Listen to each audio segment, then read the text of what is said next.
Did you know that most women start losing bone density around the age of 30? And in perimenopause, that speeds up with the drop in estrogen. Osteopenia and osteoporosis are silent conditions. And often the first sign is a fracture. I'm Kate Lehman. I'm a nurse practitioner and a certified nurse midwife and the founder of a practice, Mother Love Wellness, based in Durham, North Carolina. I help women navigate some of life's biggest transitions like pregnancy, postpartum, and perimenopause. And lately I've had a few questions about bone health.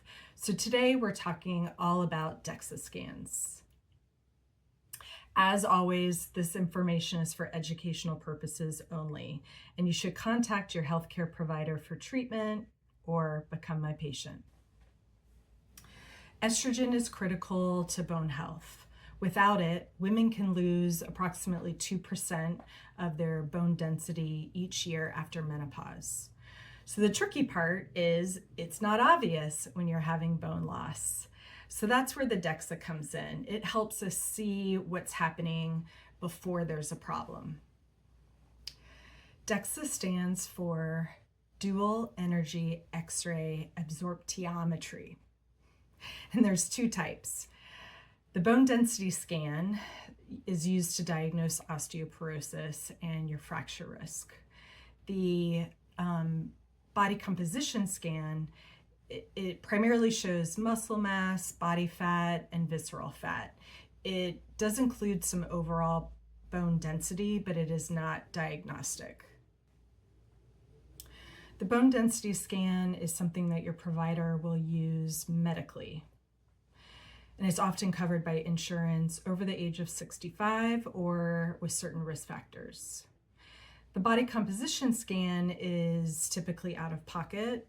In my area, averages around $100 and gives you more insight to things like muscle mass and hidden visceral fat. You may qualify for an early DEXA scan under the age of 65 if you have a family history of osteoporosis, early or premature menopause, a history of a fracture, low body weight, or you were ever a smoker. So honestly, if you're curious and you'd like to know a baseline, it's worth asking your healthcare provider. The good news is that bone health is modifiable. Things like resistance training, improvements in your diet, balance work, and for some women, estrogen therapy can all protect and help you rebuild bone over time. If you've been wondering if, when, and how to get your DEXA scan, this is your sign to start the conversation. And if you want help understanding your results, I'd love to support you.